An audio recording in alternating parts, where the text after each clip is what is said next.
नमस्कार दोस्तों, मेरा नाम है Rocky. Welcome to my new video. आज की इस वीडियो में हम सीखने वाले हैं यूज ऑफ शुड का सिंपल यूज सीखेंगे। तो चलिए इसे स्टार्ट करते हैं।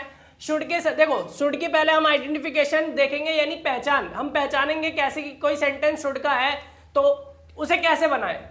तो सबसे पहले आपको पहचानने के लिए चाहिए, ये आइडेंटिफिकेशन है। चाहिए, किसी काम को करना चाहिए, वहां नहीं जाना चाहिए, उससे नहीं मिलना चाहिए, मुझे बताना चाहिए। तो इस तरीके से चाहिए वर्ड्स जब आते हैं तो हम उसको पहचानते हैं कि क्या है ये, यहाँ पर शुड यूज होगा। लेकिन इतना काफी नहीं होता। क्यों? क्योंकि बहुत सारे सेंटेंसेस ऐसे होते हैं जहां पर चाहिए वर्ड्स आपको देखने को, ये चाहिए वर्ड आपको देखने को मिलेगा नहीं, यानी वहां पर ये वर्ड होता नहीं है। तो फिर आप आइडेंटिफाई कैसे करोगे उस सेंटेंस में कि शुड लगाना है कि नहीं लगाना है? तो आपको दो चीजें याद रखनी है, और जो कि कंडीशंस है। अब कंडीशंस क्या है? वो कंडीशंस है एडवाइस और एक्सपेक्टेशन। यानी शुड जो है वो एडवाइस और एक्सपेक्टेशन के लिए यूज किया जाता है। तो कभी कभी इसको प्रिडिक्शन के लिए भी बोलते हैं, प्रिडिक्ट करना। तो एडवाइस और एक्सपेक्टेशन, ये आपको ध्यान रखना है कि हमें किसी को एडवाइस देनी है या लेनी है तो हम यूज कर सकते हैं। दूसरा, एक्सपेक्टेशन के लिए, उम्मीद करने के लिए, उम्मीद करने के सेंस में, एक्सपेक्टेशन के सेंस में यूज किया जाता है। तो ध्यान से समझना मैंने क्या बोला है। चाहिए वर्ड तो जरूरी है, हाँ ठीक है, इसको अधिकतर यूज होता है ये वर्ड, तो हम पहचान जाते हैं। लेकिन चाहिए का मतलब सिर्फ ये नहीं है कि शुड यूज कर लो, चाहिए वर्ड आ गया तो। अगर एडवाइस और एक्सपेक्टेशन के सेंस में कोई सेंटेंस बोला जा रहा है तब वहां पर शुड यूज करना है, क्योंकि ऐसे और भी वर्ड्स है जहां पर शुड आएगा, यानी एक्सपेक्ट आइडेंटिफिकेशन के रूप में चाहिए आएगा, लेकिन वहां पर हमें शुड यूज नहीं करना है। पर वहां पर कुछ और वर्ड्स होते हैं, यूज किए जाते हैं। लेकिन अगर ये दो कंडीशंस आ गई तो वहां पर आपको शुड यूज करना है। तो चलिए अब इसके एग्जांपल्स देखते हैं जल्दी से। आपको इंग्लिश सीखनी चाहिए, तो इंग्लिश सीखनी चाहिए क्या है? एडवाइस दे रहे हैं ना, तो कैसे बनेगा? You should learn English. You should learn English. पहले भी बता चुका हूं मैं, फिर बता रहा हूं आपको। जो है मॉडल वर्ब के बाद, यानी मॉडल्स जो होते हैं, मॉडल वर्ब जो होते हैं, can, may, might, could, would, should, ये जो है इनके बाद हमेशा वर्ब की फर्स्ट फॉर्म यूज करते हैं। ठीक है, सिंपल वाले जितने भी हैं उनके बाद क्या यूज करते हैं? वर्ब की फर्स्ट फॉर्म यूज करते हैं। तो यहाँ पर क्या है? शुड के बाद वर्ब की फर्स्ट फॉर्म, उसके बाद क्या सीखनी है? ऑब्जेक्ट क्या है? English. You should learn English, आपको इंग्लिश सीखनी चाहिए। दूसरा है, उसे आपका वेट करना चाहिए, एडवाइस के सेंस में बोल रहे हैं। तो he should wait for you. Wait के साथ हम क्या लगाते हैं? फॉर लगाते हैं। आपको उससे झूठ नहीं बोलना चाहिए। यहां पर भी क्या है? एक एडवाइस दे रहे हैं कि भाई आपको उससे झूठ नहीं बोलना चाहिए। यू शुड नॉट या शुडंट भी बोल सकते हैं। शुड नॉट को एक साथ मिलाकर उसको कॉन्ट्रैक्शन बन जाएगा, शुडंट हो जाएगा।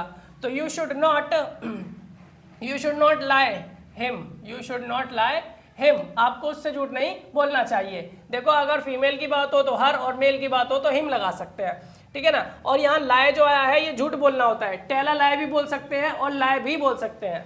क्या मुझे उससे मिलना चाहिए? अब ये क्या है? इंट्रोगेटिव सेंटेंस है, यहाँ पर क्वेश्चन किया जा रहा है, पूछा जा रहा है, लेकिन एडवाइस ली जा रही है। और स्टार्टिंग में क्या आ रहा है? तो क्या आ रहा है? तो जब क्या स्टार्टिंग में आता है तो हम क्या करते हैं? जो हेल्पिंग वर्ब्स होते हैं उनको बाहर निकाल देते हैं। तो यहाँ पर जो हमारा वर्ब है शुड जो है वो बाहर आ जाएगा। मॉडल वर्ब जो है शुड आई, उसके बाद क्या? मुझे उससे मिलना चाहिए। वर्ब क्या है? मिलना। शुड आई मीट किससे? उससे। शुड आई मीट हिम या फिर हर। यहाँ पर अगर जेंडर क्लियर नहीं है तो हर भी लगा सकते हो, लेकिन जब हम सेंटेंस बोलते तो हमें तो पता होता है ना, जेंडर क्लियर होता है कि वो मेल है या फीमेल है। तो यहाँ पर हमने हिम भी लगा सकते हैं, हर भी लगा सकते हैं। मैं इसे कहाँ रखूं? अब देखना जरा, इस सेंटेंस में चाहिए है नहीं है, लेकिन मैं क्या कर रहा हूँ? एडवाइस मांग रहा हूँ। कहाँ रखूं भाई इसे, है ना। तो ये एडवाइस हो गई, तो मैं इसे कहाँ रखूं? सबसे पहला अब एक चीज देखो, यहाँ पर क्या ये WH फैमिली का वर्ड यहाँ पर यूज होगा? कहाँ? यानी इंट्रोगेटिव सेंटेंस है। इंटेरोगेटिव सेंटेंस जब होता है तो वहां पर क्वेश्चन किया जा रहा है। यहाँ पर इस सेंटेंस में क्वेश्चन किया जा रहा है, तो क्वेश्चन किया जा रहा है तो कैसे बनेगा? सबसे पहले कहाँ वर्ड आएगा? वेयर। कहाँ के लिए क्या आ गया? वेयर। उसके बाद क्या आएगा? शुड आएगा। वेयर शुड आई, सब्जेक्ट आ गया। Where should I put it या keep it. Where should I put it या कीप इट, दोनों में से कुछ भी लगा सकते हो आप। तो मैंने देखो कैन के आपको रूल्स बताए थे, कुड के भी बता रखे हैं। तो ये जो मॉडल वर्ब जितने भी है, रूल इनका सेम ही है, सिंपल वाले जितने भी है। अब मैं क्या करूं? अब देखो बीच में क्या आ गया और क्या आ गया? तो WH फैमिली का वर्ड है ये, और जब बीच में क्या आता है तो उसके लिए क्या लगाते हैं? व्हाट उसके बाद क्या आएगा, हेल्पिंग वर्ब, ये जो है मॉडल वर्ब जो है should, what should I, subject what should I do, करने के लिए डू, नाउ अब के लिए now, what should I do now.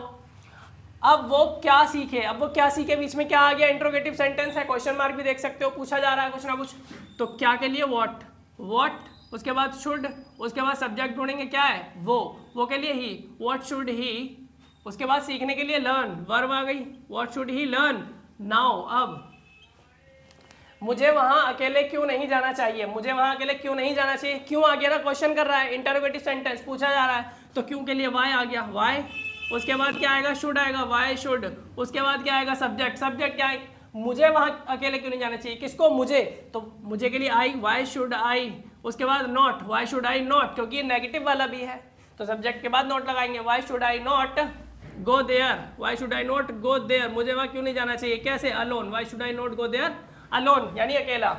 आपको कॉम्पिटिटिव एग्जाम्स की तैयारी करनी चाहिए, आपको कॉम्पिटिटिव एग्जाम्स की तैयारी करनी चाहिए, एडवाइस दे रहे ना, तो यू शुड, आपको के लिए क्या आ गया, यहाँ पर यू आ गया, आपको के लिए योर नहीं आएगा, यू ही आएगा, क्यों आएगा, आपको ध्यान से समझना है, पहले भी बता चुका हूं, फिर बता रहा हूं, सब्जेक्ट के स्थान पर यू ही आता है, आपका, आपकी, आपके, तुम्हारा, तुम्हारी, तुम्हारे, आप, ये कुछ भी दे रखा हो, आपको यू लगाना है सब्जेक्ट के स्थान पर, और जब पजेसिव एडजेक्टिव हो जाता है तो योर हो जाता है, और ऑब्जेक्ट के स्थान पर भी यू रहता है। तो मैंने आपको पहले भी कहा था, अगर आपको प्रोनाउंस टेबल जाननी है तो आप मुझे कमेंट करके बता सकते हो, मैं प्रोनाउंस टेबल आपको बताऊंगा, उससे आपको क्लियर हो जाएगा कि सब्जेक्ट के स्थान पर क्या लगाना है, ऑब्जेक्ट के स्थान पर क्या लगाना है, और योर, हिज, माई, देयर, ये सब कब आएंगे। आपको कॉम्पिटिटिव एग्जाम्स की तैयारी करनी चाहिए, यू शुड, क्या अब क्या है, वर्ब आनी चाहिए, यू शुड प्रिपेयर, तैयारी करने के लिए क्या आएगा, prepare, you should prepare for, अब प्रिपेयर के साथ हम क्या लगाएंगे, फिक्स प्रीपोजिशन है फॉर, यानी किसकी तैयारी करनी है, competitive exams, so you should prepare for competitive exams, competitive exams, you should prepare for competitive exams, इतना ही सेंटेंस है, हो गया। तो आप चाहो तो स्क्रीनशॉट भी ले सकते हो, ठीक है। और मुझे आपको दो चीजें बताई, मैंने आपको पहले कंडीशंस बता रखी हैं, और इसका आइडेंटिफिकेशन बताई है, और इसके एग्जांपल्स हैं, कितना इजी है, बहुत इजी है। तो आज तो मुझे आपको इतना ही बताना था, ठीक है। फिर मिलेंगे अपनी नेक्स्ट वीडियो में, तब तक के लिए bye and take care of yourselves.